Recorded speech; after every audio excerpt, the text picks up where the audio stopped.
materi pertama yaitu akuisisi bahasa dan perbedaan. Noam Chomsky mengatakan bahwa binatang dan anak kecil hidup di dunia keadaan dan tidak di dunia objek. Dikatakan oleh para psikolog anak dan para psikoanalisis bahwa ketika bayi baru lahir tidak menjadi pembagian-pembagian. Anak mendapatkan kesadaran diri sebagaimana mereka menjadi sadar atas perbedaan-perbedaan. Bagi seorang bayi, dunia dan dirinya bersifat kontinus, realitas eksistensial. Gagasan-gagasan tentang pemisahan diperkuat ketika proses akuisisi bahasa dimulai. Perbedaan antara benda-benda ditunjukkan secara kontinu, secara literal, didaktis, dialektik, dan dibuat dengan sinyal-sinyal oral seperti mama, dada, kemudian kuda, meja, dan kemudian semiologi, gluon. Proses ini kadang disebut pemecah subjek akuisisi bahasa dalam jargon psikoanalisis, mengarah pada suatu pengalaman tentang di mana benda-benda tampak terpisah dari yang lain dan dirinya sendiri, sebuah proses yang dibuat lebih hidup oleh institusi pembuat nama. Pemisahan-pemisahan ini diperkuat oleh bahasa pada manusia sampai pada tingkat yang tidak benar untuk spesies lain. Tidak ada makhluk di bumi yang menggunakan bahasa verbal untuk membedakan benda-benda di dunia sebagaimana kita. Selanjutnya, bahasa struktural. Menurut Ferdinand de Saussure, bahasa sebagai sistem referensi diri di mana unsur-unsur yang bisa diidentifikasi, fonem, kata benda, ungkapan, dan lain-lain, tidak memiliki otoritas yang mutlak atau bawaan dalam dirinya sendiri. Semiologi adalah ilmu tentang tanda dan untuk merumuskan studi tentang makna sosial.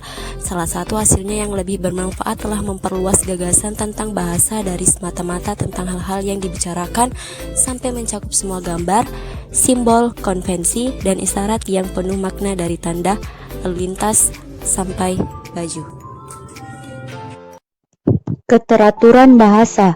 Keteraturan dalam bahasa, kepastian yang memberitahu kita rasa mengada juga memberi kontribusi pada kesan bahwa proses-proses di dunia sekitar kita secara intrinsik teratur atau tidak teratur, yang sebagaimana dinyatakan sebelumnya tidak menjadi masalah, tapi sebagaimana kita mengakui pola-pola dan peristiwa global, demikian juga kita meyakini pola-pola itu eksis bebas dari pengakuan kita atasnya.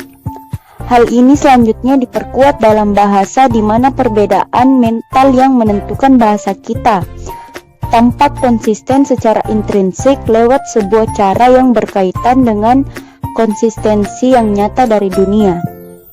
Kedekatan bahasa. Bahasa adalah sebuah sistem yang pada tingkatan yang luas bersifat konsisten dengan sendirinya, karena untuk bisa bermanfaat harus menampakkan koherensi dan ketertiban. Di samping itu, konsistensi bahasa mencerminkan sebuah tingkatan pada dunia, sehingga menjadi koheren dengan kita. Tapi harus diingat bahwa kita hanya bisa mengatribusikan konsistensi dan ketertiban dalam sebuah perasaan yang mungkin. Sebagaimana kita lihat sebelumnya, benda-benda yang tampak teratur pada suatu level bisa tampak kacau pada level yang lain. Keteraturan berasal dari perilaku dunia maupun cara kita memandangnya, dan bahasa cenderung chaos sebagaimana dunia yang ia refleksikan. Bahasa, filsafat, dan logika definisi.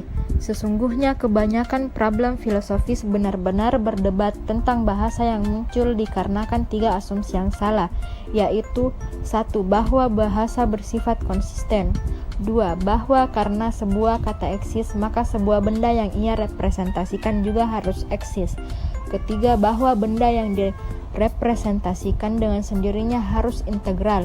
Saya yakin sebuah perdebatan bisa dibangun di seputar, misalnya perbedaan antara kesadaran dan pikiran yang akan menuntut sumber daya yang sangat akademis, atau bahkan sebuah konferensi berskala penuh.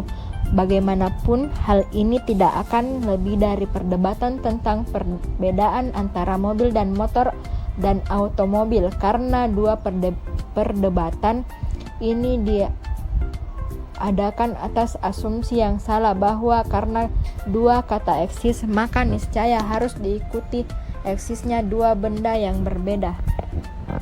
Perkenalkan, nama saya Rizka Salsabil Surahman. Saya akan menjelaskan materi tentang mendekonstruksi bahasa. dalam menekankan sifat dasar bahasa yang dikonstruksi secara sosial. Dekonstruksionisme berusaha menunjukkan bagaimana kata-kata dan gagasan-gagasan tidak netral, simbol-simbol yang tak memihak di mana kita bebas memilih untuk mengekspresikan gagasan-gagasan. Seorang tokoh penting dalam dekonstruksionisme adalah Jacques Derrida, yang memiliki gagasan-gagasan yang sangat kontroversial dalam komunitas akademik paling tidak. Sebagian kritikus menyimpulkan bahwa karyanya mengimplikasikan bahwa tidak ada makna dalam suatu teks, di mana setiap orang bisa membaca sesuatu yang berbeda, di mana interpretasi bisa berjalan sangat jauh. Model-model pikiran. Dalam model pikiran yang terlokalisasi, stasiun-stasiun mempresentasikan gagasan-gagasan, pikiran-pikiran, dan memori-memori, dan jalur mempresentasikan jalan atau penghubung antara mereka.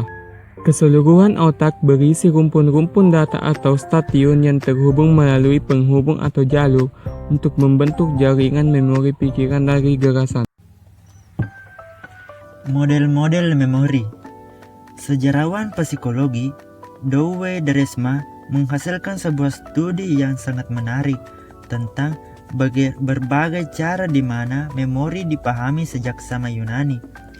Dia mengatakan bahwa sifat dasar memori itu sangat kompleks dan susah untuk dipahami, sehingga kita konstan dipaksa untuk beralih ke metafora dan analogi karena absennya penjelasan, dan juga menyatakan bahwa bagaimana memori secara beragam dibandingkan dengan biara dan katedral, harpa iolin, kadang burung besar, teater dengan babak dan sayap, gudan dan tok.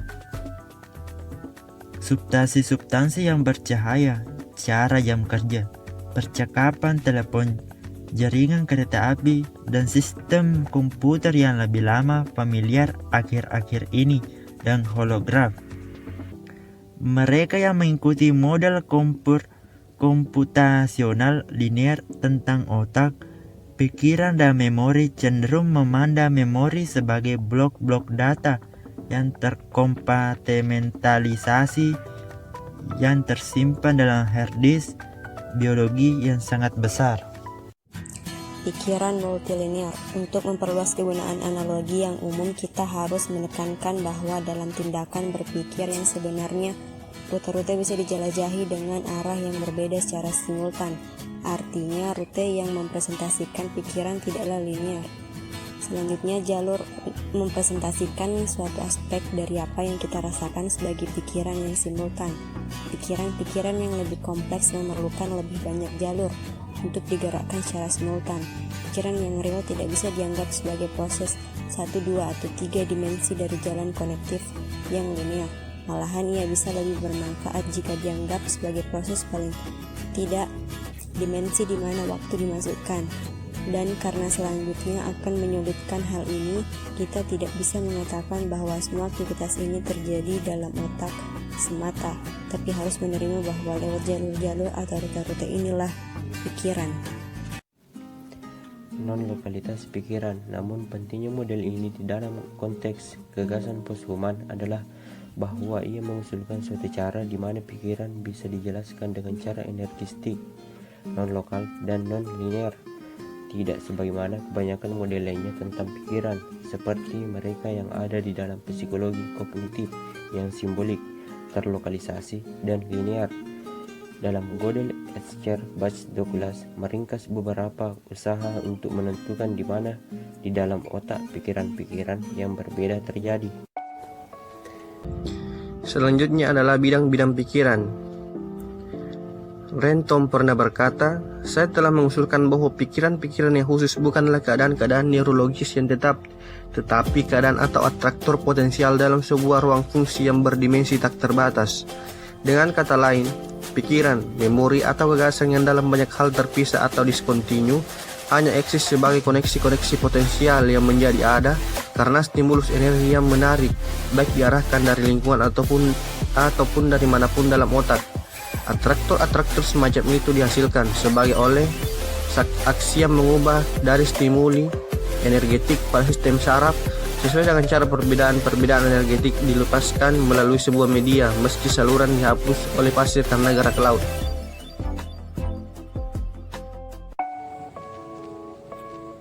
Konsepsi posthuman tentang pikiran. Teori energetik pikiran, di mana pikiran, makna, dan memori manusia dipahami berdasarkan aktivitas sistem pengaturan energi. Oleh karena itu, manusia pada dasarnya tidak berbeda dengan sistem energistik yang lain yang bisa kita temukan dalam alam semesta. Ini tidak berarti menolak bahwa kita adalah makhluk yang sangat kompleks. Tidak pula ia mengusulkan bahwa kita akan memahami sepenuhnya bagaimana kita berfungsi. Apa yang harus menjadi lebih jelas, meski demikian, adalah kontras antara konsepsi tentang eksistensi manusia ini dan konsepsi kaum humanis yang lebih tradisional. Jika kita bisa mulai melihat bagaimana sifat-sifat manusia yang paling suci, seperti pengalaman kesadaran, kreativitas, dan apresiasi estetis, berjalan dengan cara-cara yang tidak dianalisis dari fungsi lainnya di alam semesta, maka kita sedang menjauhi gagasan manusia sebagai entitas terpisah yang unik dan menuju sebuah konsepsi tentang eksistensi di mana manusia secara total menyatu dengan dunia dalam semua manifestasinya, termasuk alam, teknologi, dan makhluk-makhluk lainnya.